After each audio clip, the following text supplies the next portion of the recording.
La parole de Dieu est pour les gens du monde entier. C'est pourquoi la Bible a été traduite dans de nombreuses langues à travers le monde. Dans cette série, je partage la même étude biblique dans plusieurs langues afin que davantage de personnes puissent entendre le message de l'Évangile.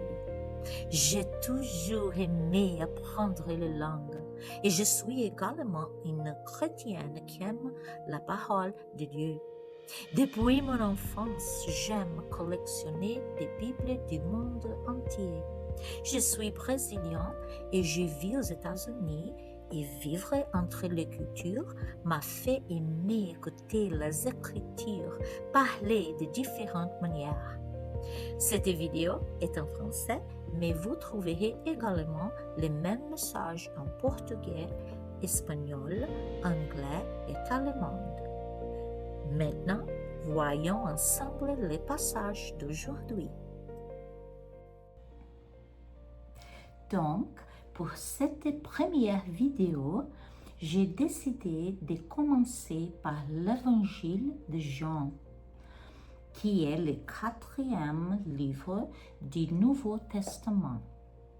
Jean 1, 5 ouvre l'une des introductions les plus profondes de toute l'Écriture. Au lieu de commencer par une crèche ou une généalogie, il nous ramène jusqu'avant la création elle-même. Au commencement était la parole. Cette phrase fait intentionnellement écho à l'ouverture de la Genèse 1. Au commencement, Dieu créa. Mais ici, nous découvrons que la parole existait déjà. La parole n'est pas été créée. La parole était déjà là, présente avant le temps, avant l'univers, avant tout ce qui existe. Nous lisons alors ces mots étonnants.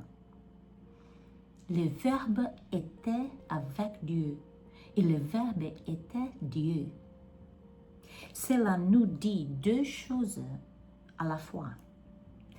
Le Verbe est distinct du Père avec Dieu. Le Verbe partage pleinement la nature divine de Dieu, était Dieu. Plus loin dans les chapitres, nous lisons que ce Verbe est Jésus-Christ. Et d'autres termes, Jésus n'a pas commencé à Bethléem. Il est le Dieu éternel qui est entré dans l'histoire. Alors, ce que nous lisons passe de l'éternité à la création. C'est par lui que toutes choses ont été faites. Tout ce qui existe, les étoiles, les océans, l'esprit humain, chaque cellule vivante est venue à l'existence par le Christ. Rien n'existe en dehors de lui. C'est lui qui a ensuite parcouru les routes poussiéreuses de Galilée et le même qui a fait exister les galaxies par la parole. Mais le texte va encore plus loin. En lui était la vie, et cette vie était la lumière des hommes. Cela signifie que Jésus n'est pas seulement le donneur de la vie physique. Il est la source de la véritable vie spirituelle. L'humanité cherche souvent l'essence, la vérité et les buts d'un innombrable endroit. Les Écritures nous disent que la vie que nous recherchons se trouve en Christ. Cette vie est décrite comme lumière. La lumière révèle. La lumière guide. La lumière expose ce qui est caché. Sans lumière, les gens trébuchent dans la confusion et la ténèbre. Spirituellement, ces ténèbres représentent l'ignorance de Dieu, le péché et la séparation d'avec lui. Puis vient une des déclarations les plus pleines d'espoir dans l'Écriture. La lumière brille dans les ténèbres, et les ténèbres ne l'ont pas vaincue. Les ténèbres peuvent sembler puissantes.